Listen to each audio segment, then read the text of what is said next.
Bismillahirrahmanirrahim. Assalamualaikum warahmatullahi wabarakatuh.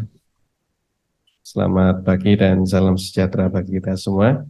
Yang kami hormati Pak Direktur Rehabilitasi Hutan, Pak Niko. Yang kami hormati pula Pak Sigit selaku Kepala Balai Ketahuan, BPDAS Ketahuan.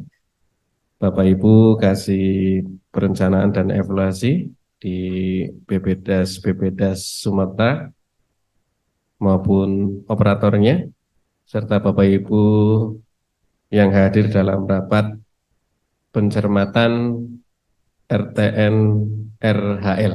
Ini sebenarnya gabungan sebenarnya karena ada Pak Abna ini maupun Bu Yuli yang akan sedikit banyak menceritakan tentang RTN RL-nya. Baik Bapak dan Ibu yang ingin mencoba melakukan pencermatan nantinya, sebelum kawan-kawan kami Mas Sani dan Mbak, lupa namanya, Mbak Tias ya. Saya lupa namanya Mbak Tias. Dan Mas Apne ini serta Mbak Yuli yang nantinya akan mendampingi Bapak Ibu terkait dengan pencermatan. Sesuai dengan apa yang disampaikan Mas Sani bahwa dari 11 BPDAS di region Sumatera ini yang telah menyusun RTN RH, alhamdulillah saya bersyukur ya, kurang dari 50%. Jadi baru 4 ya. Baru 4 yaitu BPDAS Ketahun, BPDAS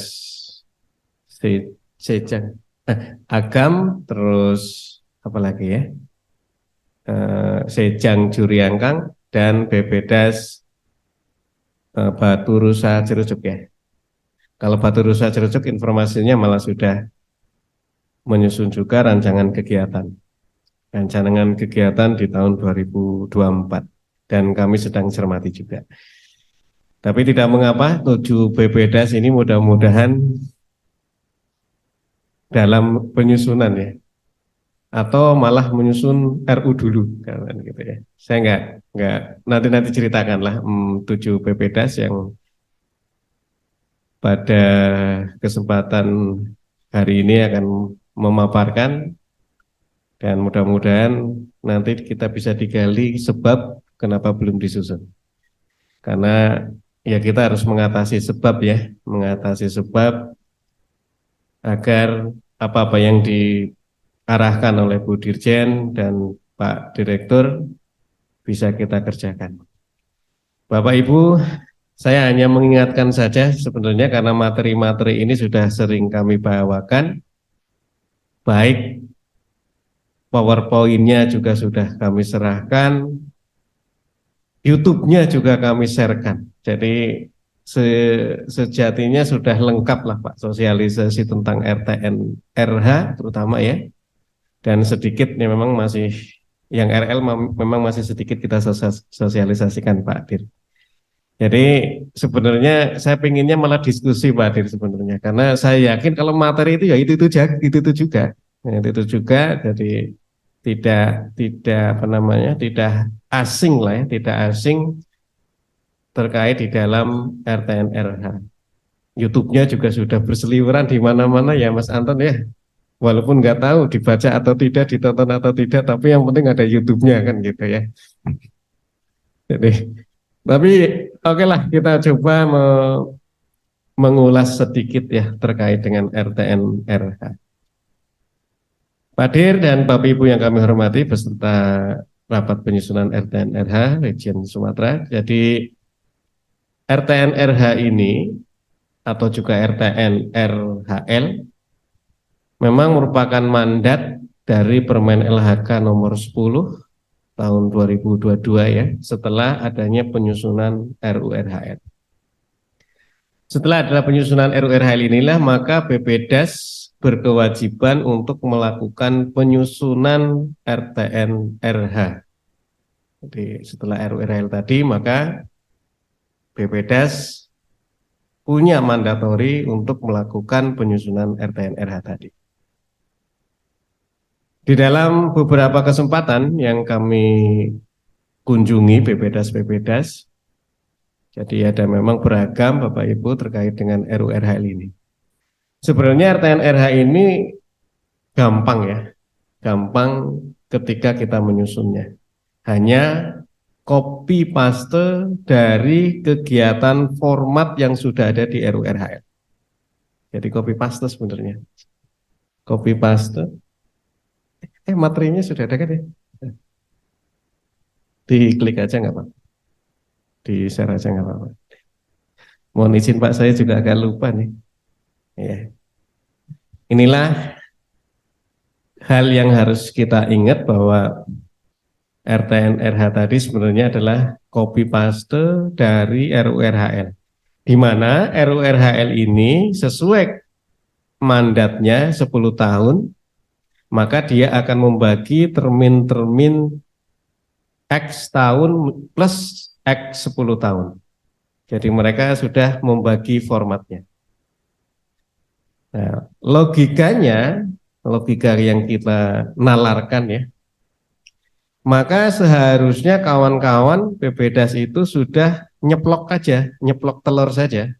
Ini loh T1-nya, ini loh T2-nya sampai dengan T10-nya di RURHL. Maka kita ambil T1-nya atau kita ambil pada posisi yang kedua karena kita sekarang menyusun RTN-RH untuk kegiatan 2024. Oke. Kalau di format kawan-kawan RURHL, T1 adalah tahun 2022. Coba dilihat ya.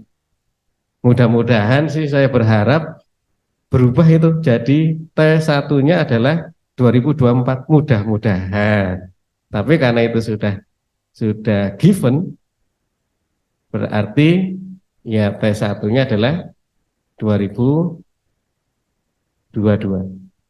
Nah, padahal tadi seperti apa yang dikatakan Pak Dir bahwa RURL sendiri terbit Desember 2022. Artinya penyusunan RTN-RH yang di dalam Permen LHK nomor 10 di mana di T-1 maka tidak terjadi.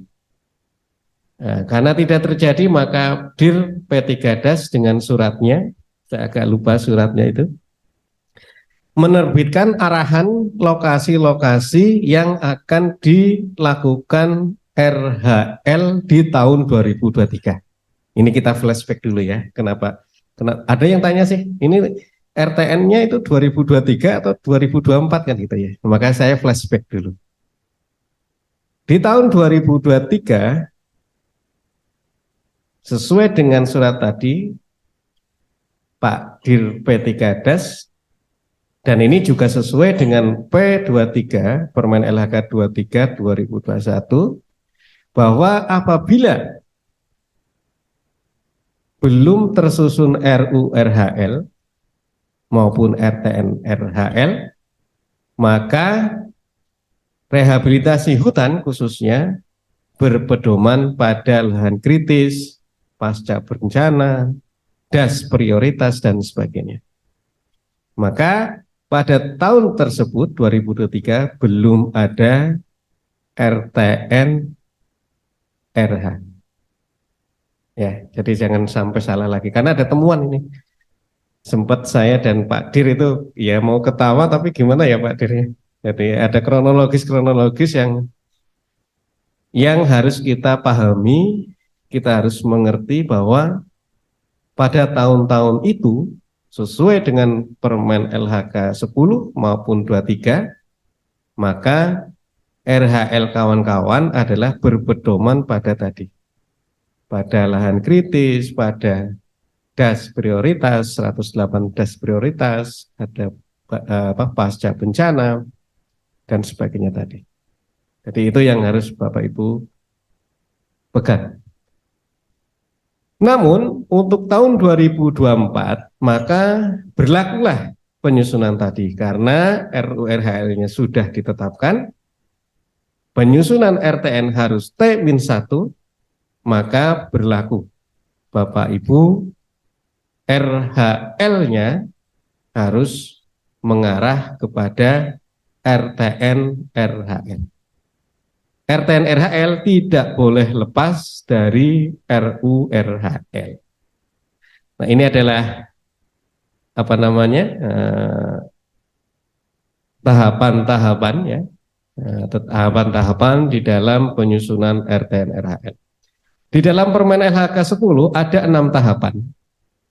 Ada 6 tahapan yang dilakukan di dalam penyusunan RTN. Sebelum tahapan tadi, saya ingin menceritakan kewenangan dulu ya. RTN RHL, sesuai namanya ada RH dan ada RL. Sesuai dengan Undang-Undang 23, PP 26, dan sebagainya, maka kewenangan-kewenangan itu ada di masing-masing domain. Kalau kawasan hutan belum ada persetujuan menteri, belum ada izin berusaha, belum ada pelepasan maupun SK-SK yang lain, maka menjadi kewenangan menteri. Ya, menjadi kewenangan menteri. Namun apabila kawasan hutan tadi sudah memiliki persetujuan pengelolaan, sudah memiliki SK pelepasan atau SK penggunaan, ada perusahaan izin berusaha, maka menjadi kewenangan para pemegang tadi. Ya, jadi kalau di kawasan hutan tanpa izin, maka menjadi kewenangan menteri di dalam penyusunan RTN RH-nya. Menteri mendaulat lagi ke Dirjen. Artinya Bu Dirjen ini ya nanti yang akan mengesahkan atau menetapkan. Ya, kalau yang di kawasan hutan tapi sudah memiliki persetujuan tadi, maka menjadi kewenangan pemegangnya. Artinya yang menetapkan, yang mengesahkan ya pimpinannya. Ala kulli hal, apa ini ya? Ala kulli hal apa? Sampai pada persetujuan pengelolaan perhutanan sosial. Yang menjadi pertanyaan kan itu kawan-kawan. Bagaimana dengan persetujuan perhutanan sosial?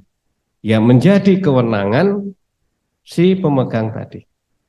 Namun berdasarkan Perpres 28 yang baru terbit, maka BPDAS diberi kewenangan untuk memfasilitasi.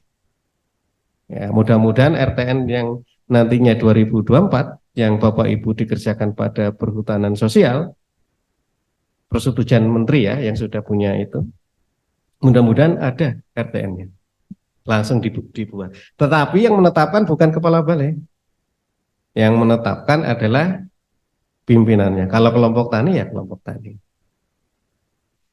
Terus yang di kawasan hutan khusus untuk taman hutan raya, maka menjadi kewenangan Pemda di dalam mengesahkannya atau menetapkannya.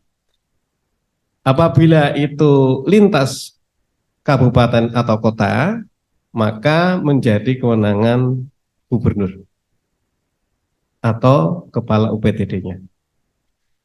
Apabila di dalam kota atau di dalam kabupaten, maka menjadi kewenangan bupati atau wali kota atau kepala UPTD-nya. Itu ya batasannya. Terus yang di luar kawasan hutan, di APL lah katakanlah, maka menjadi kewenangan gubernur.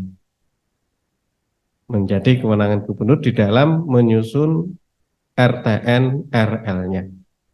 Itu yang di luar atau tidak dibebani dengan izin. Kalau areal di luar areal kawasan hutan tapi dibebani izin, maka menjadi kewenangan si pemegang izin tadi. Sama dengan yang di kawasan hutan. Itu adalah kewenangan-kewenangan yang mudah-mudahan jelas. Selanjutnya adalah ketika kita bicara soal tahapan RTN. Di dalam Permen LHK 10, maka tahapan RTN itu ada 6. Yang dimulai dengan pembentukan tim penyusunnya. Nah, tim penyusunnya alhamdulillah sudah ditetapkan oleh Bu Dirjen untuk di kawasan hutan yang tidak dibebani oleh izin. Sudah ditetapkan ya. Sudah ditetapkan. Terus pertanyaannya yang tadi di persetujuan Menteri Perhutanan Sosial misalkan itu siapa yang menetapkan timnya? Ya, sekali lagi itu adalah kewenangan si pemegang izinnya. Tentunya yang menetapkan adalah pimpinannya. Nanti yang menetapkan adalah ketuanya atau pimpinannya yang pemegang izin. Penilainya kebetulan adalah kepala balik dan penyusunnya ya mereka. Jadi perbedaannya adalah di penilainya saja. Jadi itu ya tim-timnya. Mudah-mudahan tidak bingung ya. Tahapan yang kedua apa? Yes, saya juga lupa. Pengumpulan data. Pengumpulan data ini sebenarnya adalah copy paste dari RURHL, Bapak Ibu. Karena RURHL formatnya itu sudah T1, T2 sampai 10, maka yang diambil adalah T1. Logika penalarannya, kan gitu ya. Namun seringkali kita jumpai bahwa T1 itu pun belum teridentifikasikan. Saya tadi ngobrol sama Pak Sigit ya. Ketahuan sudah mendefinisikan nggak T-1? Belum Pak, hanya membagi luasan saja. Ketahuan misalkan 1000 dibagi 10 ya seratusan saja. Seratusannya di mana tidak tahu saya. Yang terjadi seperti itu. Oke lah. Makanya saya mohon izin Pak Dir, kemarin saya di Solo maupun di Solo. Di SOP ya, di SOP maupun di Agam ada Mas Karseno memutuskan dan saya juga sudah lapor ke Pak Dir bahwa ya sudah yang kita susun RTN-nya nanti diusulkan ke RURHL Pak. Saya mohon maaf karena ini shortcut ya. Shortcut karena kawan-kawan juga harus segera menyusun rancangan kegiatan. Ya oke lah itu ya. Maka kalau itu yang terjadi maka data-data baik sosial, baik fisik maupun kelembagaan ya berada di lokasi-lokasi tadi. Ya, di lokasi. Seandainya ada lengkap, kita bersyukur. Kalau tidak, kita naikkan. Mungkin sosialnya di tingkat DAS, mungkin ya. Mudah-mudahan ada ya. Mudah-mudahan ada.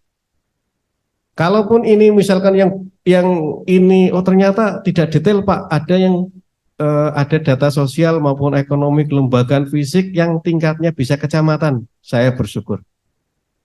Monggo. Semakin detail itu semakin bagus. Karena apa? Khusus pada data sosial dan kelembagaan ini sangat penting dari Bapak Ibu semua. Jangan sampai Bapak Ibu semua nanti bertanya terus kepada Pak Dir kami.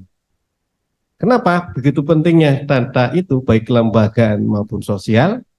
Kalau data fisik hanya berkaitan kapan mau menanam, cocok dengan tanaman apa, kan gitu ya. Jadi jangan sampai Mas Karseno diminta masyarakat misalkan, diminta masyarakatnya Jati misalkan ya. Dan Pak Karseno itu ngerti bahwa Jati tidak cocok di kondisi lokasi A misalnya. Tapi dia bersikukuh, ini yang diminta oleh petani itu kan gitu ya. Maka ditanamlah itu. Karena sudah ngerti tidak cocok dengan fisiknya, pasti akan gagal toh. Nah, nanti masyarakat demo itu kepada Pak Karseno. Ini pemerintah gimana sih? Masa saya nanam 10 tahun malah gagal kan? Padahal pemerintah itulah yang harusnya mengajarkan. Tidak semua permintaan masyarakat itu diyeskan dengan semacam itu. Apalagi tugas kita Kementerian LHK ya di kehutanan. Ya, mungkin kalau minta buah-buahan 2 kasih 1 kayu-kayuannya misalkan. Yang jelas adalah kawan-kawan ini adalah regulatornya. Regulatornya jangan sampai merancang kegagalan. Karena sudah tahu tidak cocok tapi ditanam. Untuk tidak cocok dan cocok itu sebenarnya Direktorat PTH dulu ada buku yang bagus. Alhamdulillah saya sudah membagi sebenarnya ke kawan-kawan ya. Nama bukunya judulnya saya lupa Pak. Tapi yang jelas ada kecocokan jenis-jenis di kabupaten. Memang posisi buku itu membahas taraf administrasi kabupaten, belum detail. Tapi menurut saya buku itu sudah bagus lah menurut saya. Untuk iya, saya punya filenya dan saya sudah pernah bagi untuk merancang T-1 di tahun 2022. Nah, Mas Ani belum ada. Sudah bibit. Ada bibitnya nama-namanya Pak. Kalau belum nanti saya bagi lagi lah. Kebetulan saya juga sudah mengundang yang menyusunnya waktu itu. Jadi nggak usah buka YouTube kan gitu ya. Kalau ingin membuka, kalau enggak ya monggo. Jadi itu sebenarnya kita sudah secara teknis ada. Itu bersifat data tadi yang akan digaungkan dengan kecocokan tadi. Terus sosial dan ekonomi kelembagaan itu gimana Pak? Inilah yang penting ketika menjawab kebijakan Bu Dirjen. Bu Dirjen sudah sangat jelas bahwa penyelenggaraan RHL mengutamakan pemberdayaan masyarakat. Artinya ya swakelola kan gitu ya. Itu mengutamakan. Artinya apa? Bapak Ibu Kepala Balai, Pak Sigit ini Kepala Balai maupun Seksi Kasih Perencanaan itu memiliki analisis teknis, analisis sosial, dan analisis kelembagaan. Ini arahnya mau kemana?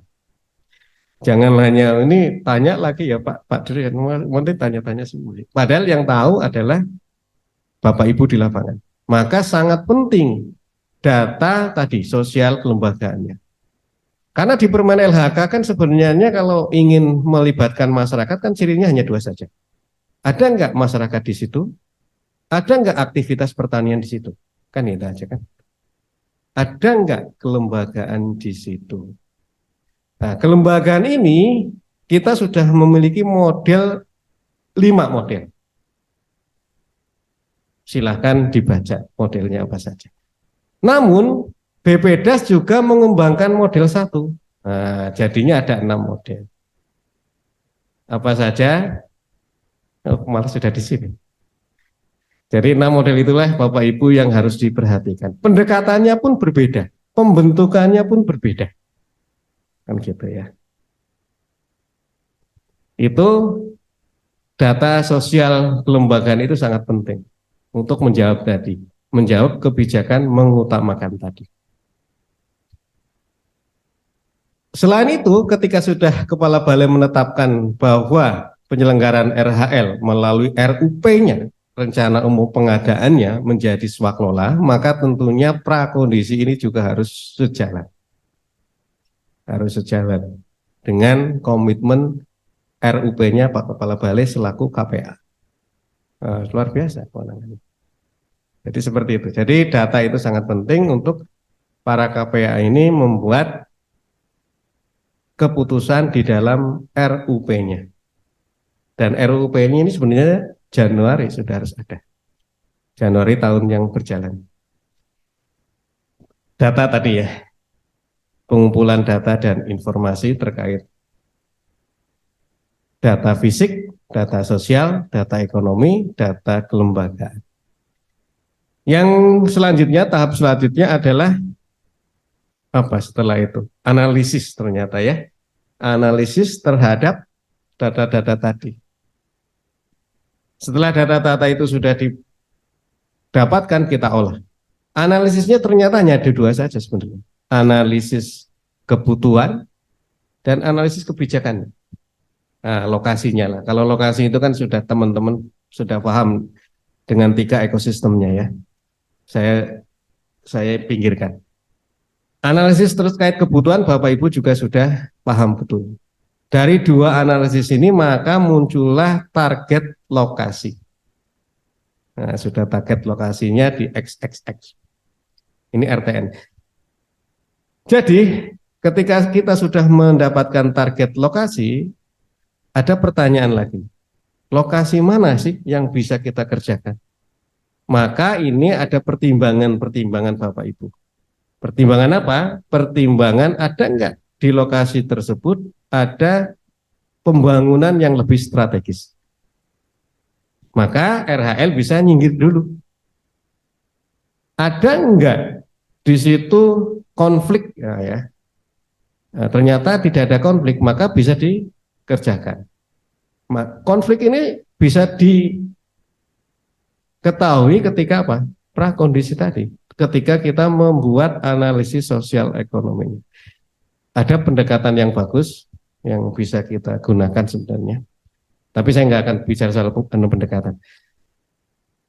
Terus pertimbangan selanjutnya adalah tadi, selain ada konflik tenurial, ada program yang lebih strategis, ada kegiatan yang lain, maka seandainya itu ada, maka jangan sekali-kali dimasukkan di RTN.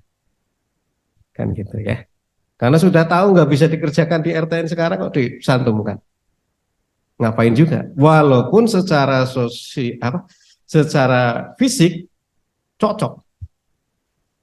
Nah, nanti kita bisa simpen itu di RTN berikutnya. Nah, tapi data sudah ada. Jadi tidak, Bapak Ibu ini kan data sebenarnya lengkap ya. Tapi terkadang membacanya yang susah. Karena kebudayaan membaca itu kayak saya jelek. Ya Bu Yumi ya. Masa permen LHK 23 belum membaca katanya di kan gitu. Jadi tahapan ketiga adalah tadi. Tahapan keempat apa saya lupa. Ground check. Ground check itu ya terkait dengan memastikan sosialnya, tutupan lahannya dan sebagainya.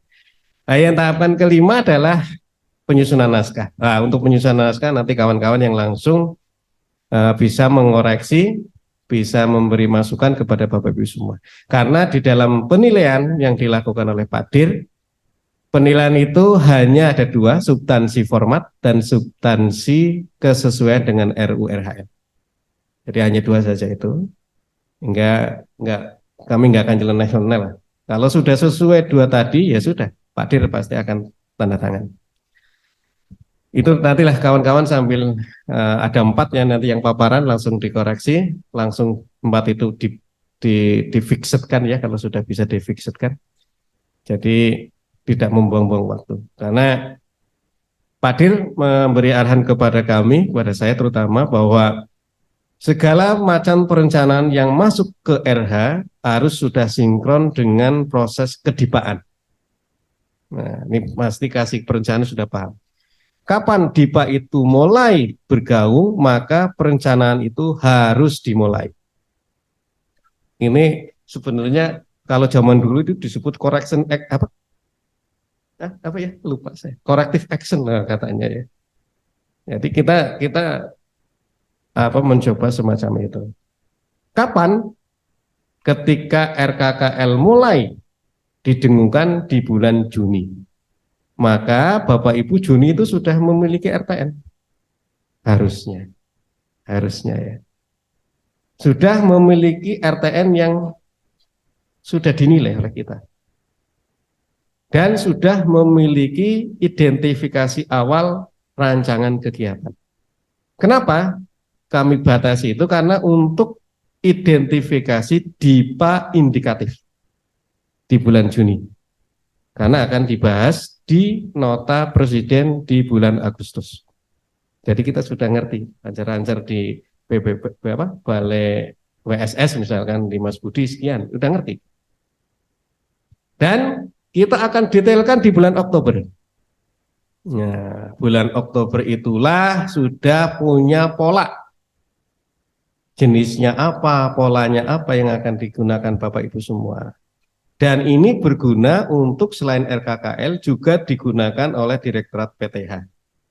Karena kebijakan Bu Dirjen bahwa rehabilitasi hutan dan lahan bersumber dari bibit dari persemaian. Bagaimana mungkin kawan-kawan di persemaian bisa menyemaikan bibit yang kita perlukan kalau tidak ada data?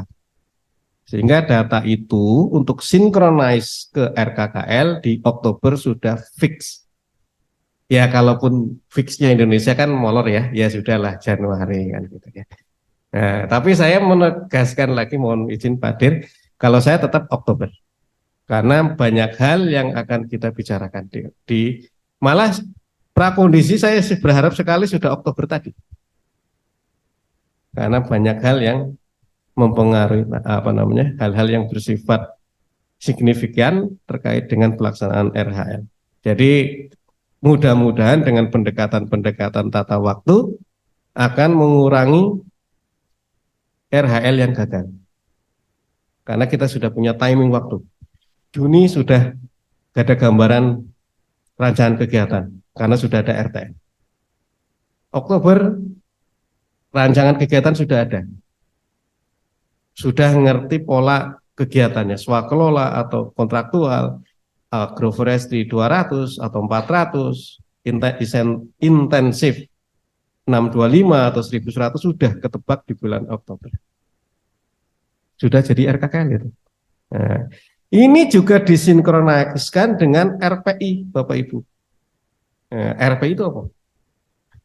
Rencana pengendalian intern kita. Nah, udah kompleks. Kenapa kita susun sampai sejauh itu? Jangan bolak-balik kerja, tapi satu arah. RPI kena, nanti akan didefinisikan oleh kawan-kawan satgasnya, mana yang titik-titik krusial yang bisa menyebabkan kegagalan RHL. Kan ada di prakondisi, kan ada di penyusunan rancangan kegiatan. Jadi sinkron terus. RKKL sudah ada. Januari bisa nanam kalau terjadi. Nah, terkait dengan yang persemaian, mungkin mohon izin Pak Dir, kita juga harus merombak bukan penganggaran. Kalau penganggaran sudah nggak mungkin ya, karena penganggaran kita adalah tahun takwim Januari Desember ya. Maksudnya adalah perombakan penggunaan anggaran khusus PP ya. Karena apa? Ada jenis-jenis tertentu yang memang perlu penyemaian lama. Ya, kalau Januari kita ketahui Oktober kan nggak mungkin. Artinya, tapi saya nanti ngajarin nakal ini ya. Intinya, kalau ingin terjadi penanaman di bulan Januari dengan kaidah normal, maka tentunya harus merombak strategi di dalam penggunaan anggaran. Bukan penyelenggaraan anggarannya, tapi penggunaan anggarannya. Misalkan Pak Budi selaku PPK Persemaian, dia mendapat anggaran di tahun 2023, maka persemaiannya dikerjakan di 2023 toh? Nah, tapi dia harus berpikir, saya harus menanam ini di 2024. Makanya di 2023 itu penggunaan anggarannya harus dipikirkan untuk mencapai 2024. Dirombak. Rombaknya bukan penyelenggaraan anggarannya ya, sekali-kali nggak bisa kalau penyelenggaraan anggaran. Kalau bisa malah saya bersyukur April sampai Maret kayak dulu. Nah, tapi kan nggak bisa ya. Maka yang salah satunya di kreatif di penggunaan anggarannya tanpa harus melanggar aturan. Bisa. Karena saya pernah mencoba masalahnya. Bisa. Terus yang keenam, tahapan keenam ya tadi tentang pengesahannya ya, penilaian dan pengesahannya.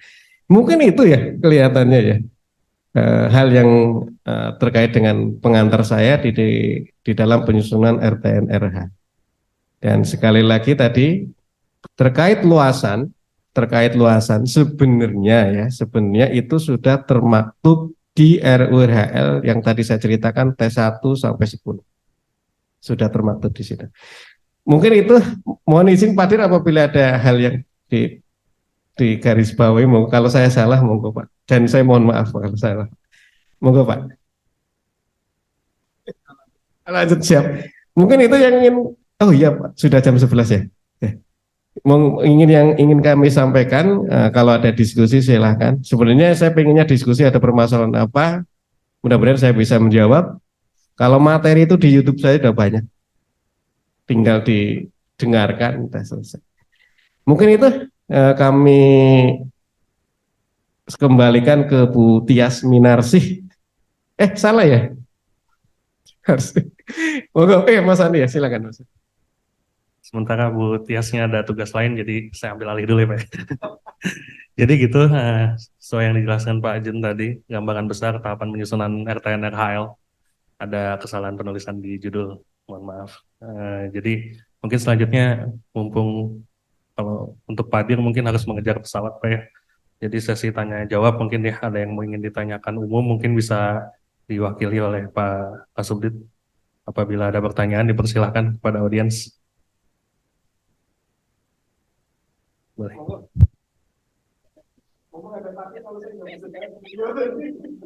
Iya, terima kasih. Saya malu sih belum baca Permen 23 ya. Jadi sedikit membaca Permen 23, tahapan dari penyusunan rantek itu kan pertama ada prakondisi dulu ya. Nah, yang jadi masalah itu bukan jadi masalah ya.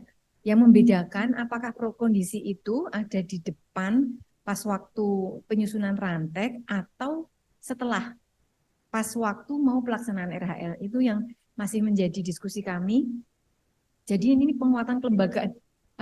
Belum, kemarin baru angan-angan saya aja gitu. Jadi ini mohon penetapan atau pemastian bahwa yang namanya penguatan kelembagaan itu di dalam proses penyusunan kelompok untuk melaksanakan RHL atau waktu RHL mau dilaksanakan. Mungkin itu Pak Kasubdit, terima kasih.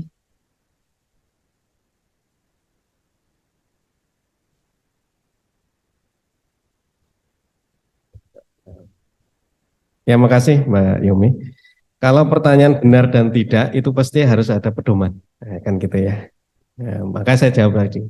Pedoman kita di Permen LHK 23 2021 mengatakan prakondisi itu sebelum penyusunan rancangan teknis atau sebelum penyusunan rancangan kegiatan. Nah, itu. Tapi di dalam pelaksanaannya tentunya kami juga masih dalam tanda kutip membenarkan ya. Karena memang ketika kita menyusun rancangan kegiatan, prakondisi secara HSPK masih posisinya ada di penyusunan rancangan kegiatan. Gitu ya Mas Santa ya? Masih ya. Artinya ya tidak mengapa. Tidak mengapa dibarengkan dengan kegiatan penyusunan rancangan kegiatan. Prakondisinya ya. Tidak mengapa, silakan. Tapi kalau kita jauh pertanyaannya yang benar yang mana sih? Nah, makanya kalau yang benar dan tidak merujuk pada kriteria Permen 23 bahwa harus sebelum rancangan kegiatan. Tapi dimaklumi ya, dimaklumi karena kondisi kita masih sekarang kayak gini. Enggak apa-apa, enggak ada yang salah. Kalau disalahkan nanti supaya tanya ke Subdit Revisasi saja, gitu ya. Itu yang pertama. Terus yang keduanya, penguatan kelembagaan ada di posisi mana sih? Nah, kelembagaan penguatan itu ada 3. Pertama adalah penguatan secara organisasi, kelembagaan, kelola kelembagaannya sendiri, ada kelola usahanya sendiri, ada kelola kawasannya. Nah, penguatan itu ada 3 di situ. Apa yang dikerjakan di 3 tadi juga berbeda-beda. Makanya kalau ditanya penguatan kelembagaan itu kapan? Sepanjang ada RHL. Nah itu, karena misinya ada 3. Penguatan kelola kelembagaan, penguatan kelola usaha, penguatan kelola kawasannya. Jadi sepanjang ada RHL ya harus dikembangkan, dikuatkan. Yang saya tekankan di kelembagaan dulu. Kalau nanti 3 jam ini Pak Dir. Kelembagaan sendiri kita sudah mengerti ada 5. Walaupun Bapak Ibu saya kurang tahu apa sudah mengerti atau enggak, tapi saya anggap sudah mengerti, sudah nonton YouTube saya. Iklan lagi ya Mas Anton. Ada 5 minimal yang harus Bapak Ibu ketahui kelembagaannya. Mulai yang disebut dengan KTH. Syukur-syukur sudah ada di situ KTH-nya. Kan gitu ya. Oh, alhamdulillah setelah kita rancangan kegiatan, rancangan RTN ada kok desa itu ada KTH. Gunakan. Berarti sudah ada. Ada yang namanya kemitraan konservasi. Kalau ini di kawasan konservasi. Ada yang namanya KUPS. Apa itu ya? Kelompok Usaha Perhutanan Sosial. Ada berapa ini? Ada 3. Ada yang namanya kelompok pro iklim. Ada pro iklim 4. Yang kelimanya adalah yang kita kembangkan. Yang nggak tahu ataukah kelompok tani atau kelompok masyarakat. Yang kita kembangkan. Contoh kelompok KBR. Beda dengan kelompok tani hutan. Bedanya di mana? Kalau kita bicara soal kelompok tani hutan, maka pembentukannya Bapak Ibu harus berdasarkan Permen LHK 89. Itu udah lengkap. Bagaimana kita mendirikan, bagaimana kita meregistrasi, kesimluh dan sebagainya. Berbeda. Kalau yang di kita cukup dengan ditandatangani oleh kepala desa, kan gitu ya. KBR kan cukup ditandani kepala desa ya, kalau memang yang berwenang lah ibaratnya, kalau desa ya kepala desa ya, kalau lurah ya lurah. Jadi cukup itu, tanpa harus diregistrasi. Kalau yang makanya ketika saya diminta untuk menjelaskan terkait yang di Palu, kok BPDAS Palu kok tidak pernah melakukan RHL dengan kelompok yang belum terregistrasi Pak Dir. Maka saya jawab, kami punya aturan sendiri, tidak perlu diregistrasi. Nah, kan gitu. Ini bicara benar dan tidak. Tapi untuk pengembangan penguatan kelembagaan, seyogyanya kita menginduk kepada Permen LHK 89. Seyogyanya ya. Karena dia akan terregistrasi, nantinya akan bersifat lebih terstruktur. Apakah nantinya akan masuk KUPS, akan dikembangkan dengan perhutanan sosial atau yang lain. Nah, maka saran saya lebih baik mengikuti Permen 89. Agak terstruktur tadi. Kan itu. Sudah ya? Nah, apa lagi? Sudah, mudah-mudahan jelas. Kira-kira gitu Bu Yumi, kalau tadi pertanyaannya 2 tadi, prakondisi di mana sih? Sudah saya jawab, sesuai aturannya ya sebelum. Tapi anak kondisi masih transisi kayak gini yang nggak mengapa, karena di HSPK juga masih include di penyusunan rancangan kegiatan. Terus yang keduanya, terkait dengan di kapan sih penguatan kelembagaan, itu sepanjang RHL ada, karena penguatan kelembagaan bukan hanya di pembentukan saja, tapi ada kelola usaha, ada kelola kawasan. Kita sebatas pada yang kita kerjakan. Karena terus terang aja kita penyuluhnya saja juga nggak ada. Ya kita, oh ya setelah BAST ternyata KTH harus menjadi perhutanan sosial, maka diteruskan yang berwenang. Sudah cukup bagus lah kayak gitu. Intinya seperti itu. Jadi kesinambungan kegiatan RHL dengan eselon 1 yang lain. Karena kita batasannya cuma 3 tahun atau 2 tahun. Tapi ya tetap harus, memang kelembagaannya harus dikuatkan. Gitu kira-kira. Pak Direktur, ini diskusi saja. Nah, tapi nanti saya juga terkait dengan yang di Bandung mungkin. Terima kasih Pak Direktur dan Pak Kasubdit. Mungkin izin beberapa hal yang perlu kami pertanyakan dan kami diskusikan. Yang pertama terkait tadi tindak lanjut dari Bu Yumi, saya sangat setuju terkait dengan prakondisi Pak Kasubdit. Kalau secara aturan sebetulnya banyak terkait penguatan kelembagaan, tetapi kalau saya lihat di tingkat tapak sendiri, teman-teman untuk melakukan kegiatan prakondisi ini mereka belum sangat memahami. Nah, mungkin kalau kedepannya kami mengusulkan, kalau kemarin ada manual geotagging, apa nanti bisa membuat manual untuk prakondisi. Nanti outputnya seperti apa jelas nanti. Jadi Karena terus terang dari kami di PE kemarin juga teman-teman kami di PE sangat-sangat apa ya, kaget juga gitu. Prakondisi yang dilakukan oleh teman-teman PK ternyata sangat berbeda jauh dengan harapan yang kemarin Kepala Balai sampaikan gitu.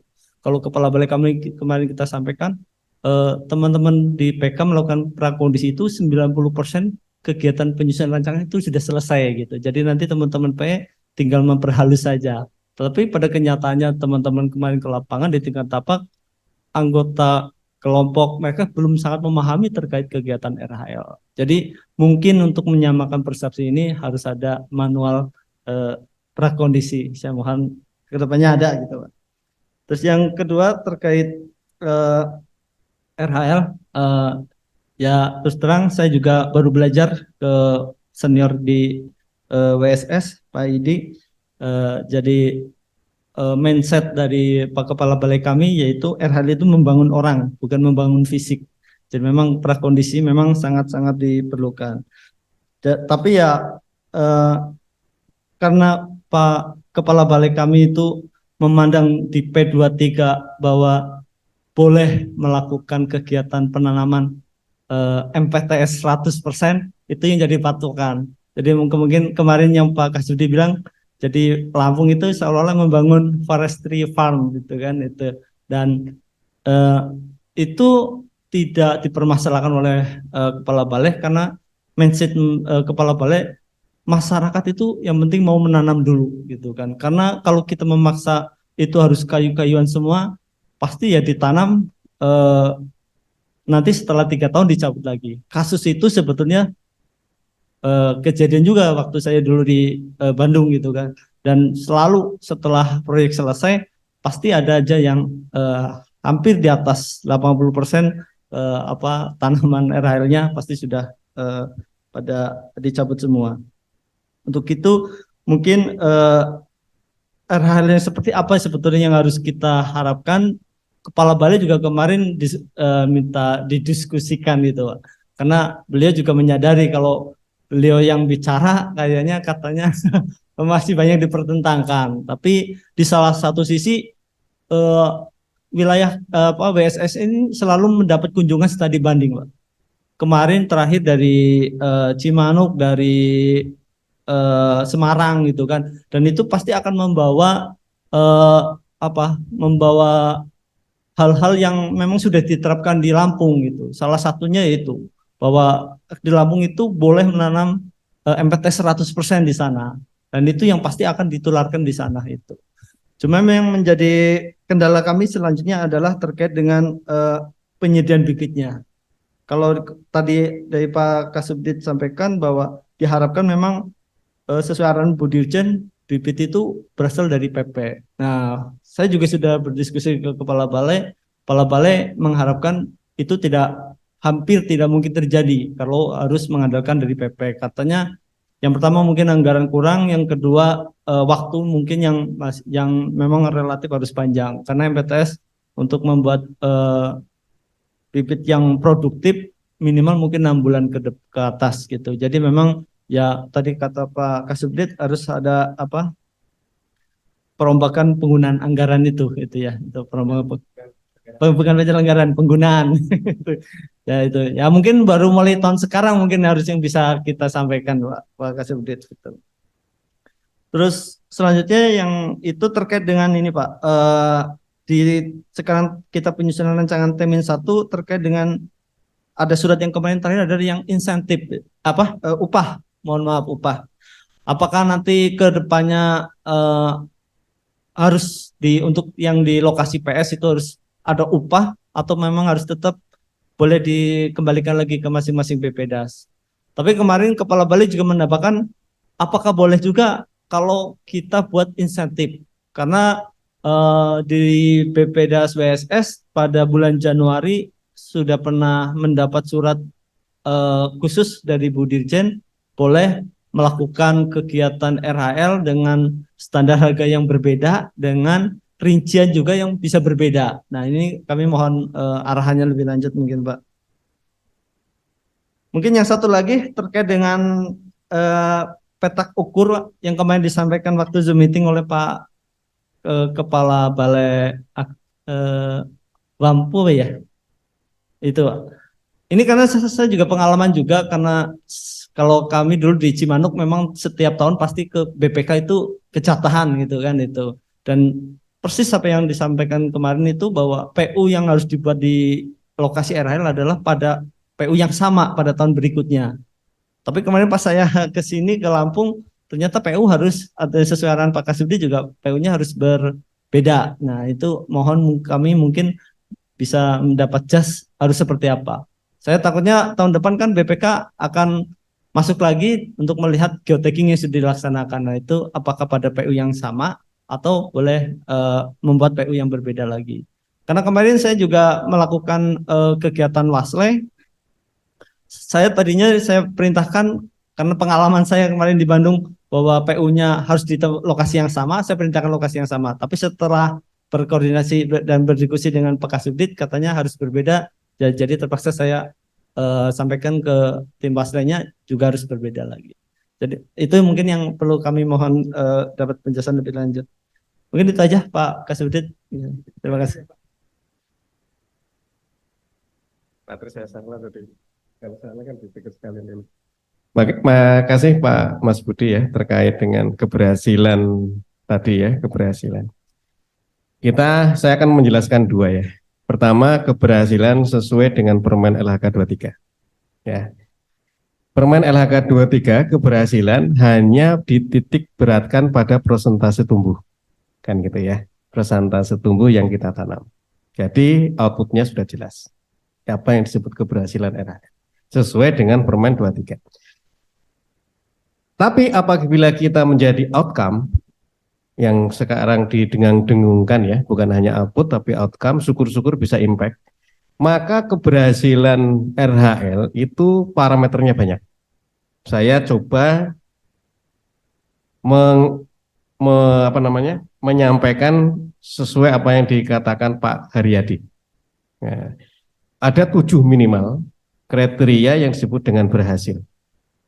Salah satunya adalah kelembagaan, keberadaan kelembagaannya, kan gitu ya. Ya BPDAS. Ya. Apabila kita dilihat dari kriteria kelembagaan BPDAS yang sudah dimandatkan bahwa RHL adalah untuk memulihkan, apalagi memulihkan, meningkatkan, mempertahankan hutan, kan gitu ya. Maka kita bandingkan apa yang kita kerjakan. Apakah sudah berhasil BPDAS menghutankan, kan gitu ya. Kan gitu. Itu pertama, kriteria kelembagaan. Yang keduanya tadi, kriteria tujuan yang tadi ditanyakan Pak Budi. Tujuan RHL itu apa sih? Padahal sudah tertera di PP 26 2020. Apa itu di pasal 1? Pasal 1 huruf, saya lupa hurufnya ya. RHL itu definisikan tadi, upaya memulihkan, meningkatkan, mempertahankan fungsi hutan dan lahan. Artinya definisi hutan sudah paham. Ya harus kita pertahankan itu. Maka tadi yang ngomong farm forest itu bukan saya, karena ada di grup apa ya Pak itu ya Pak ya. Bukan saya Mas, saya hanya ini aja, hanya apa namanya, membroadcast apa ya Pak ya, menyiarkan ulang yang dilakukan Pak itu farm forest, kebun apa? Kebun hutan. Tapi bukan saya Mas Budi ya. Nanti saya maksudnya memviralkan saja Pak, memviralkan benar, memviralkan saja, bukan pencetusnya bukan saya ya. Nanti dikirain kenapa itu tadi. Jadi kembali ke tadi, kalau kita lihat kelembagaan, keberadaan BPDAS, karena sudah mendapat mandat RHL. RHL apa? Sudah ada definisinya. Impian kita itu. Kalau tidak mengarah ke impian kita, ke tujuan kita, disebut gagal apa berhasil, Bu Yuni? Kita bicara soal kriteria keberhasilan, outcome atau impact. Karena kriterianya banyak. Berbeda dengan kriteria output yang hanya berhasil itu ya 75% up. Ya, jadi ingat itu. Keberhasilan di sini itu tergantung Bapak Ibu mengatakan apa? Ini berposisi pada output, outcome, atau impact. Apalagi bicara soal IKK. Itu nanti lain lagi lah. Itu ya. Nah, terus apa tadi? MPTS. Nah, ini yang menarik ini. MPTS itu sebenarnya apa toh? Multi-purpose tree species. Ini muncul itu gagasannya di 78 tahun 1978. Forest for People.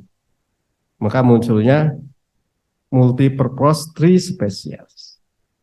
Kan gitu ya. Kita kembali flashback ke sejarah.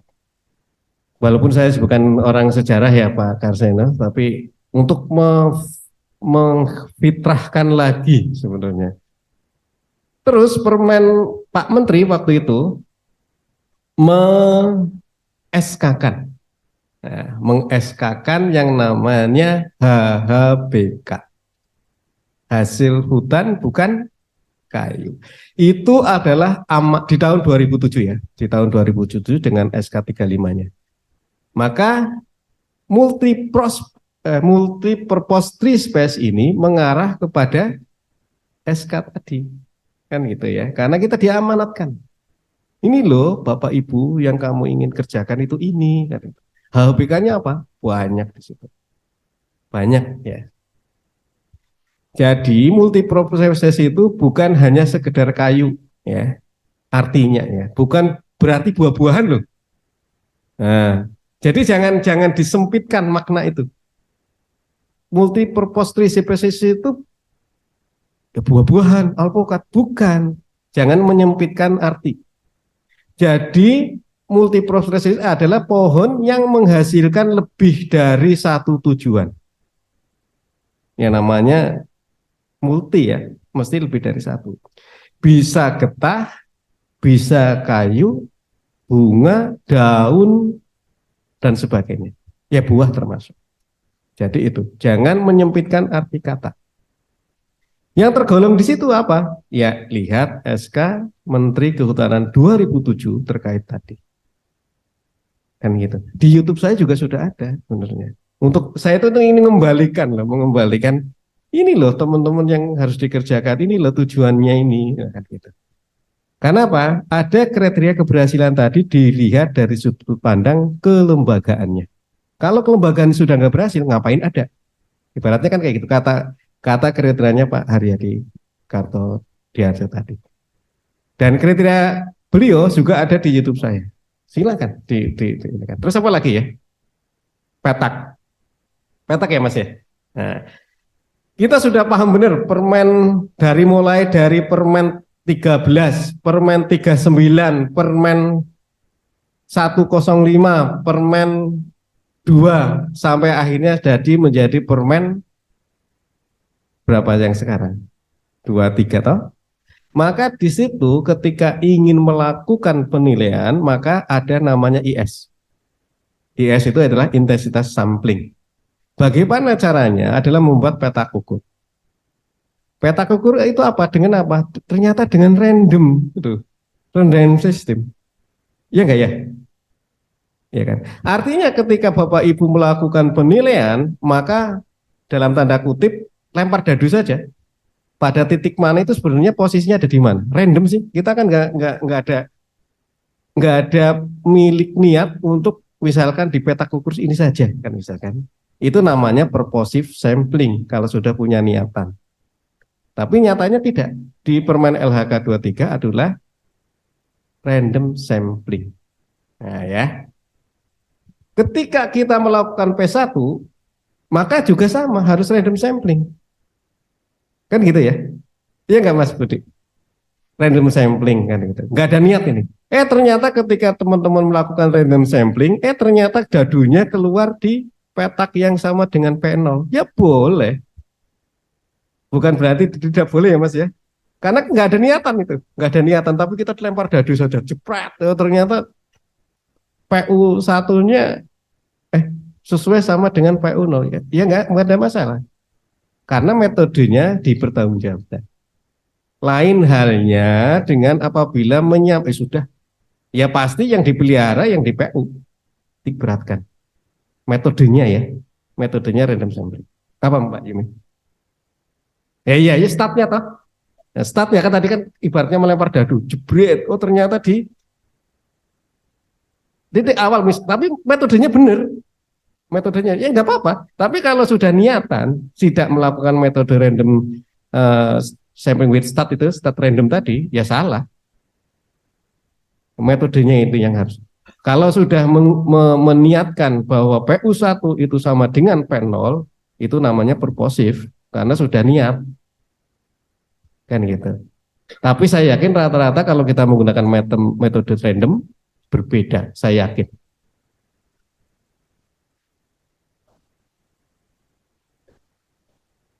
Yes. Yes.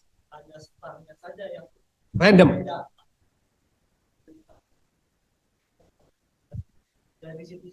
Yes. Betul. Tapi PU-nya yang bisa berbeda. PU-nya ya. PU, titik kan PU. Nah, ya tetap di blok yang dikerjakan teman-teman loh.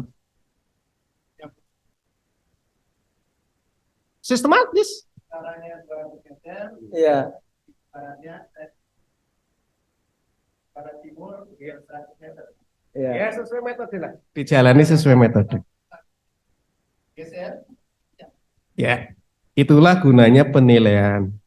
Kalau penilaian di PU yang sama itu bukan penilaian, pengamatan. Nah, pengamatan yang dulu dimintakan oleh pimpinan kita untuk diamati. Masalahnya kalau BPK kemarin nggak itu loh.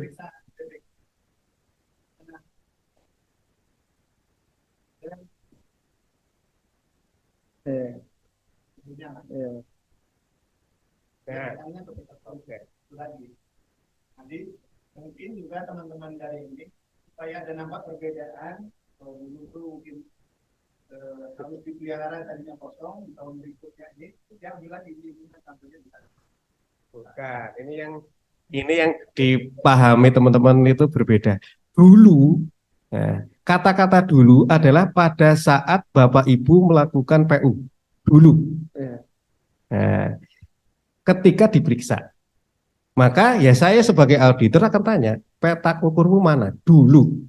Ya, dulu ya. Karena auditor itu memeriksa setelah kejadian. Tidak ada satupun auditor yang memeriksa sebelum kejadian. Ada nggak? Kalau sepadan dengan kejadian namanya pendampingan, bukan pemeriksaan. Itu kan beda ya. Pemeriksaan pasti setelah kejadian. Maka auditor akan bertanya, PU yang dibuat kalian itu mana? Kan gitu ya. Oh ternyata sudah berbeda. Nggak bisa menunjukkan. Ternyata sungai pun dijadikan PU. Nah, kan gitu. Maka dia akan meminta, ya sudah saya buat PU sendiri saja. Kan akhirnya kan kayak gitu. Ya kalau terjadi baik ya bersyukur, kalau tidak ya temuan. Kan seperti itu Mas Budi. Jadi ya kalau kita sesuai dengan metode ya mesti, ya bukan mesti ya, bisa jadi berbeda dengan P0-nya. Karena start kita random. Tapi bisa jadi ketika kita melempar dadu itu sama dengan PU bisa jadi. Tapi yang jelas yang saya inginkan tekankan adalah metodenya. Jalankan sesuai dengan peraturannya. Kalau pengamatan ya namanya pengamatan pasti akan PU-nya sama. Nggak mungkin nggak akan beda. Masa pengamatan PU-nya nih, tapi ini kan penilaian judulnya. Penilaian dan sudah diatur di Permen LHK 23.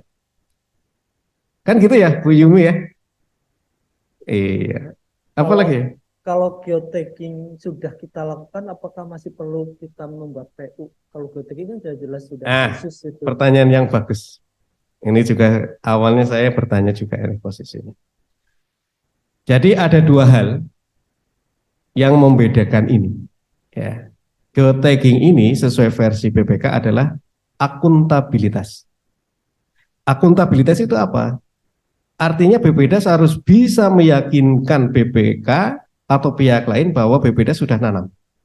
Dan nanamnya berbatang loh. HSPK mengatakan batang. Berarti sama dengan BPDAS membangun satu unit bangunan. Sama itu. Karena unit cost-nya adalah batang. Jadi kalau kawan-kawan bilang bla bla bla hektar, berarti belum membaca HSPK. Karena HSPK-nya per batang kok. Per batang atau per hektar, Mas? Batang. Batang di aturan itu batang. Makanya wajar BPK mengatakan mana batangmu, kan gitu ya. Mana rumahmu yang dibangun, mana motormu yang dibeli, kan gitu ya. Karena satuannya batang. Coba dari Permen LHK 23 batang per hektar toh? Ada nggak yang hektar saja? Nggak ada. Akhirnya secara akuntabilitas dipertanyakan itu. Jadi geotagging itu menjawab akuntabilitasnya. Ya sama sebenarnya berguna untuk PPK. Yakin nggak membayar 100 batang? Yakin nggak membangun satu unit rumah itu terbangun di sana? Berbeda ya. Yang kedua, peta ukur adalah untuk penilaian. Nah, penilaian tadi outputnya berhasil nggak kalau 75% up, kan gitu ya. Kalau enggak ya nggak dibayar, kan gitu. Maka berbeda. Berbeda, yang saya inginkan adalah menyatu nantinya. Yang saya inginkan, tapi pelan-pelan karena harus merubah permen LHK-nya dulu. Maka ya kita beriringan lah. Sebenarnya nggak ada yang dirugikan kok itu. Nggak ada yang dirugikan, sambil nilai, sambil potret juga bisa, sambil nanam ini juga bisa, kan gitu ya Mas. Kita berenang sambil minum air, asal jangan minum air terus nanti mati, kan gitu. Jadi sebenarnya dua hal yang berbeda tapi tetap bisa dikerjakan dalam satu tahapan, kan gitu. Jadi geotagging itu untuk bibit yang ditanam ya, bukan bibit hidup ya. Nah, Jadi ini ya. akan iya yang ditanam. Akan saya terangkan nanti. Saya bermimpi waktu dengan Pak Saparis itu. Sayang di sini nggak ada Pak Saparis. Apa? Nggak ada, bukan nggak ada yang awal itu saya dengan Mas Aji dan Mas Iksan. Saya itu berpikiran gini. Kita punya siklus SPI. SPI itu apa ya? Sistem pengendali internal kita. Yang kita galakan itu kan sampai izin turun tangan dan sebagainya. RHL juga harus punya sistem pengawasan yang jalan. Maka waktu itu kami membuat satu slide. Mungkin sudah diterangkan saya sebenarnya. Yang membuat memang Pak Saparis ya, Pak Dir Saparis waktu itu. Tapi ya otaknya ya Mas Ani lah, ibaratnya itu. Di dalam slide tadi, itulah impian pengendalian sistem RHL yang akan terakomodir pada sistem informasi. Jadi nantinya PPK tinggal melihat SI itu sudah pantas dibayar tidak, akan muncul di situ. Itu khayalan slide tadi. Saya nggak bisa ini ya. Coba dilihat di YouTube saya bagan pengawasan dan pengendalian. Itu satu slide saja itu. Yang inginnya seperti tadi. Jadi ketika bertanya tadi apa tadi? Pertanyaannya apa tadi lupa saya. Geotagging. Nah, geotagging hanya tools saja ya. Jadi bisa jadi berubah. Iya. Bisa jadi berubah. Jadi jangan sampai mendewakan geotagging ya. Maksudnya untuk saat ini memang geotagging inilah yang diyakini ya. Tapi suatu saat bisa berubah. Asal tadi bisa menjawab akuntabilitas per pohon karena kita mendeklar per pohon.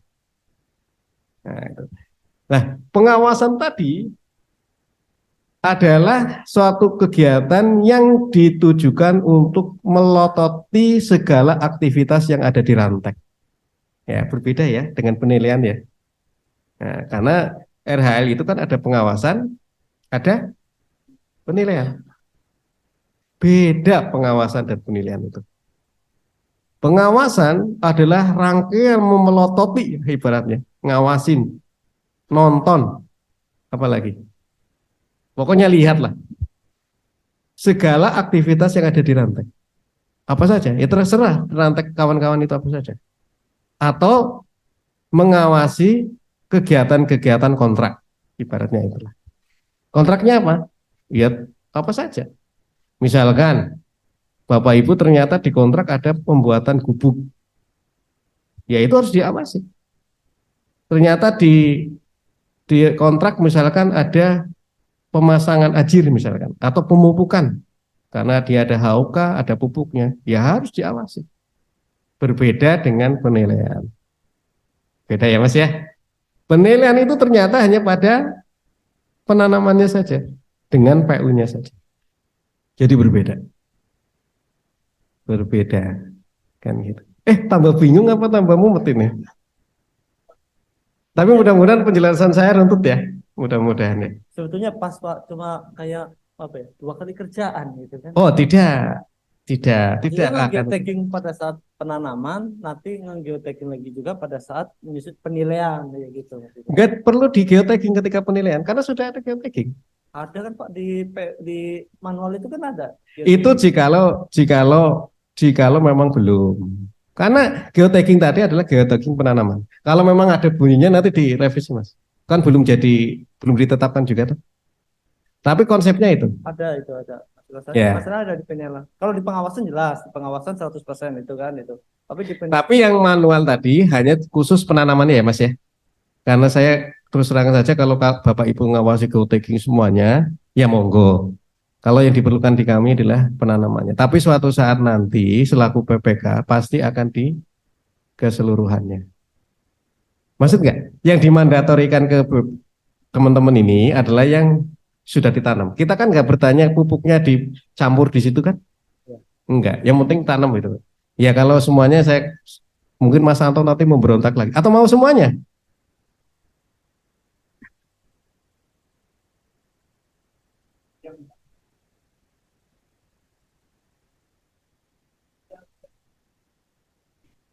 Jadi belum kita kurangnya gitu.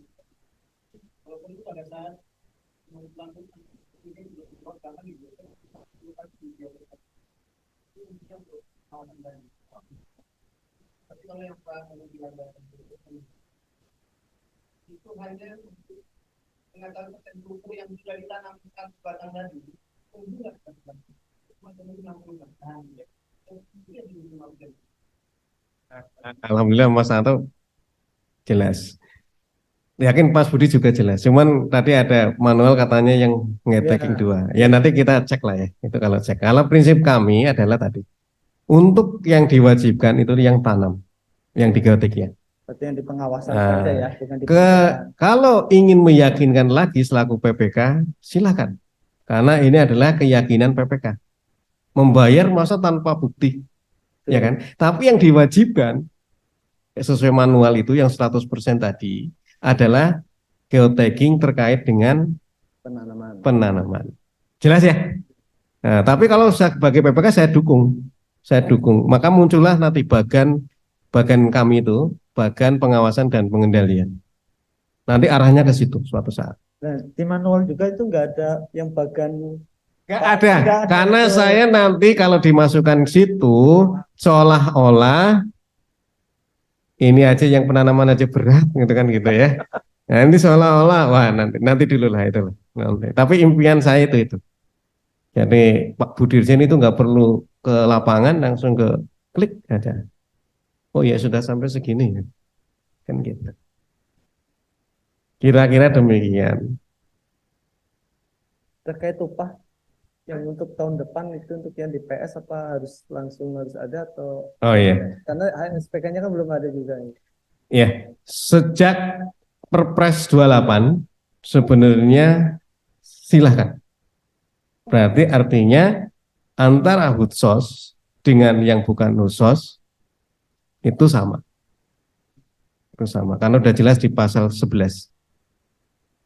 Cuman memang kemarin saya ngobrol sama Pak Dir, Pak kawan-kawan, kalau yang tidak ada duitnya itu loh.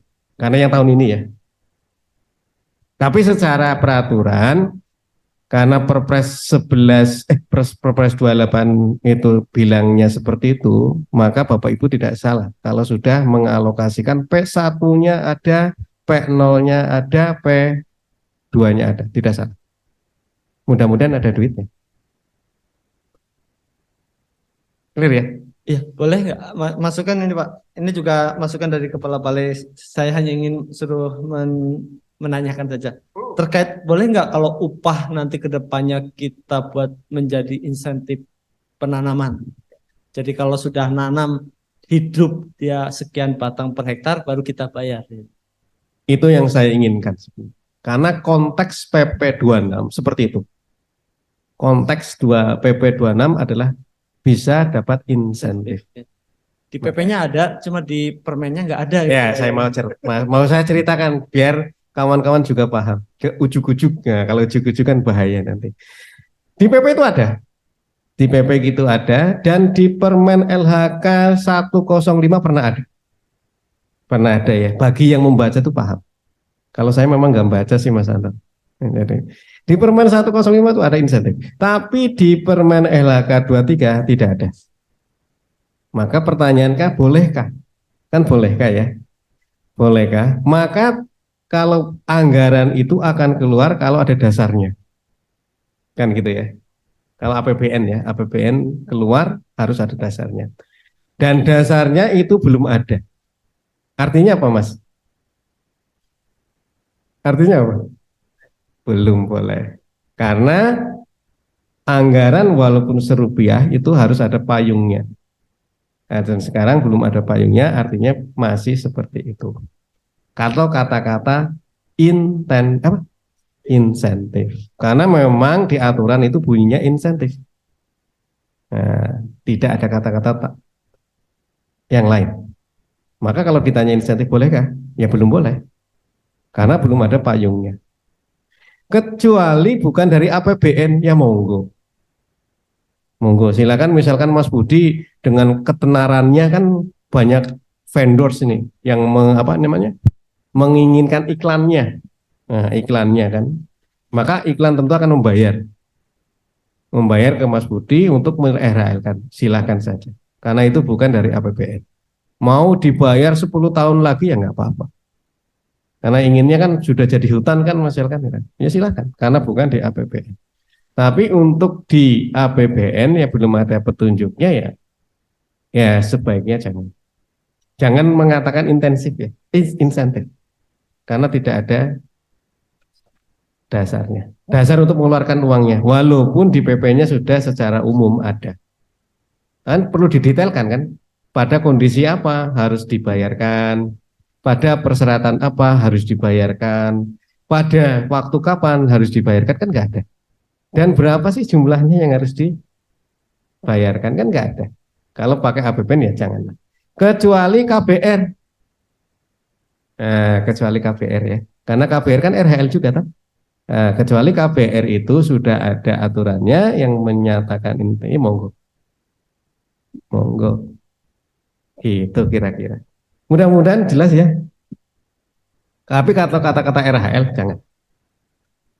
Mas Budi dan kawan-kawan semuanya, kalau sudah tidak ada, kita langsung saya kembali ke kawan-kawan Mas Abne nih, Mbak Yuli, Mas Sani, Mbak Tias untuk pencermatan 4. Mudah-mudahan langsung fix 4 itu nantinya bisa disebar ke 11. Dan saya berharap sekali sesuai dengan keinginan Pak Dir, sebenarnya Oktober sudah clear. Walaupun Juni tadi ya targetnya ya, targetnya Juni. Mudah-mudahan Oktober clear. Desember rancangan kegiatan ditandatangani semuanya. Kira-kira demikian tata waktunya. Terima kasih, saya kembalikan ke Pak Junet. Yasminarsi. Pak Junet. Oh ada Bu Yuli. Oh silakan Bu Yuli, silakan. Izin nggih Pak.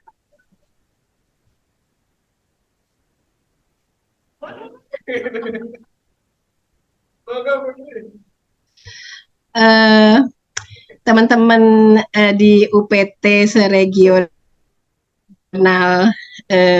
Sumatera, Pak Direktur, saya mohon izin Pak Dir, ini selain kewajiban kita semua untuk menyusun RTN RH,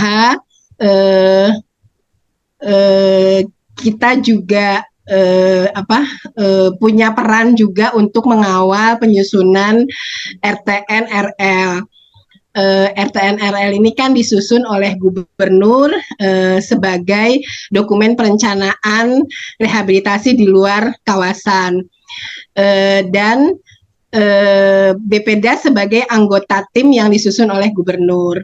Nah, dalam rangka penyusunan RTN RL ini dimohon agar BPDAS berkoordinasi dengan Dinas Kehutanan Provinsi yang membidangi kehutanan untuk penyusunan RTN RL ini, sebagaimana surat Pak Direktur RH yang telah kami sampaikan kepada Kepala BPDAS dan Kepala BPTH tertanggal 31 Juli 2023 tentang pelaksanaan kegiatan RHL 2023. Mungkin itu saja tambahan dari kami, Bapak Ibu, mohon atensinya untuk juga mengawal penyusunan RTN RL. Terima kasih. Monggo saya kembalikan lagi kepada MC. Terima kasih. Pak Junet, Baik, terima kasih Bu Yuli. Pak Junet, Bu Mary, apakah ada yang ingin ditambahkan atau disampaikan? Monggo. izin Pak Junet dengan Pak Direktur dulu. Pak Junetnya ada? Pak Junet ada, Ibu? Iya, izin ya Pak Junet, tadi ada satu hal saja yang disampaikan Pak Budi ya, yang sekarang berada di WS Putih Sekampung ya, sebelumnya berjaya di Citandui gitu ya. Jadi mudah-mudahan di sana semakin berjaya juga.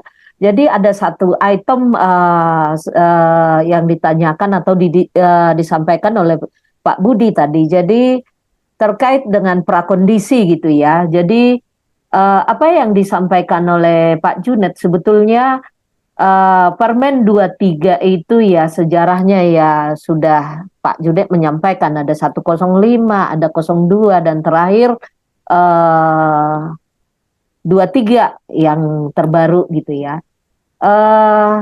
Pengalaman kita di berbagai tempat lainnya ya, utamanya di daerah-daerah yang sangat dinamikanya sangat intens gitu ya, terkait dengan masyarakat atau persoalan-persoalan tenurial dikala kita katakanlah mau menyusun rancangan. Hal-hal ini menjadi sangat dominan di dalam kita menetapkan lokasi-lokasi RHL itu. Ternyata setelah kita mencoba list gitu ya, apa sih yang paling masif ya yang membuat katakanlah hari ini satu lokasi itu sudah kita sepakat dengan perangkat desa dan lain-lain untuk dilakukan RHL, ternyata besok atau minggu depannya berubah lagi.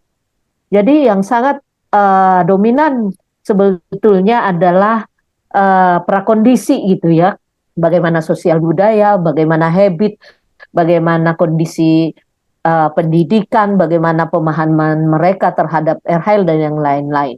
Sehingga pada tahun setelah terbit 105 yang menginisiasi kita terbitnya penyempurnaan 105 itu menjadi P02 utamanya adalah agak lebih tajam perihal prakondisi. Selain pada saat itu adalah masalah bahwa kita mempersyaratkan RHL itu diutamakan di lahan kritis. Sementara pada saat itu ada lokasi-lokasi areal terbakar, ada muncul destinasi wisata di 5 wisata prioritas dan yang lain-lain, sehingga yang mewarnai P02 itu antara lain penajaman atau pendalaman soal penetapan calon lokasi itu selain lahan kritis, kemudian prakondisi ini. Nah, pada saat sebelum terbit P02, kita sudah melakukan semacam teamwork yang bersama-sama IPB pada saat itu, dan beberapa wakil-wakil kita dari Ditjen Pedas HL pada saat itu namanya HL, kurang lebih sekitar 3 bulan sampai 6 bulan kita mengkaji apa sih yang sangat dominan di dalam kita melakukan persiapan rancangan atau melakukan persiapan penetapan calon lokasi. Maka muncullah prakondisi yang selama kurang lebih 3 bulan 4 bulan kita godok, kita bulatkan menjadi muatan yang lebih tajam di P02, penyempurnaan atas 105.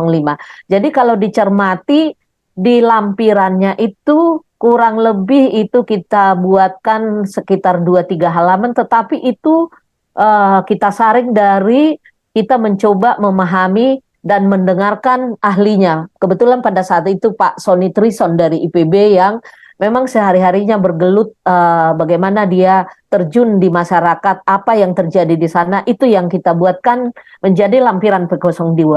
Kalau dicermati di P23 tadi Pak Budi menyatakan kalau bisa diterbitkan semacam manual bagaimana kita melakukan geotagging. Sebetulnya untuk tahapan prakondisi itu coba diperhatikan sudah sangat agak sebetulnya detail itu. Bagaimana kita harus membentuk tim, bagaimana kita harus melakukan sosialisasi, bagaimana kita melakukan FGD, bahkan lampirannya itu sebetulnya harus ada berita acara sebelum kita rantek itu, prakondisi itu dilakukan, berita acara yang menyatakan kalau dia oke, setuju, dia menandatangan di situ berita acara. Kalau dia belum setuju, maka tidak langsung kita alihkan ke tempat lokasi lain, tetapi kita melakukan intens lagi melalui kegiatan-kegiatan sosialisasi dan hal lain. Nah, setelah itu baru kita buatkan berita acara. Kalau dia ternyata menerima, maka dia sebagai calon lokasi. Tetapi kalau ternyata kita sudah intens, dia tetap melakukan penolakan, maka ada berita acara penolakan. Jadi sebetulnya untuk sementara gunakanlah Permen 23 dengan lampirannya yang sangat padat di belakang itu untuk mendukung kita melakukan rancangan. Sehingga sebetulnya ketika teman-teman PE melakukan program dan evaluasi di seksinya BPDASI itu, maka sebelum itu masuk peran seksi kelembagaan sebetulnya sudah masuk di tahapan prakondisi, sehingga seksi kelembagaan ini mestinya sebelum dia rancangan dia juga ikut, kemudian dalam pelaksanaan juga ikut, kemudian di ending juga ikut, sehingga apa yang disampaikan Pak Junet tadi bahwa keberhasilan tanaman itu antara lain yang seperti disampaikan ada beberapa item adalah cerminan kelembagaan. Nah, kalau kelembagaan ini sudah kita ikuti dari proses sebelum dia rancangan, mudah-mudahan mungkin tidak menjamin tidak akan ditolak RHL, tetapi sedikitnya kita sudah melakukan pendekatan kepada masyarakat. Kita mendata saksi-saksi yang ahli di sana, tokoh masyarakat, bahkan mungkin ada dana-dana di luar kita yang masuk ke lokasi itu sehingga kita bisa sinergi, sehingga keberhasilan tanaman itu lebih baik. Jadi tahapan prakondisi yang akan kita lakukan itu sudah agak lebih detail sebetulnya. Coba dicermati di lampiran Permen 23. Kemudian dalam rangka implementasinya berupa dukungan dana, coba diperhatikan di item HSPK pengendalian. Yang item pertama itu disebut prakondisi. Ada dana prakondisi, walaupun kami sadar itu tidak bisa mungkin memenuhi secara keseluruhan, tapi itu bisa digunakan untuk sebelum kita melakukan rantek, tentu bersama-sama seksi kelembagaan. Mungkin itu sedikit informasi yang bisa kami sampaikan kenapa prakondisi pasca 105 lebih detail di 02, kemudian kita bawa lagi di Permen 23. Mungkin itu Pak Junet, waktu dan tempat kami kembalikan.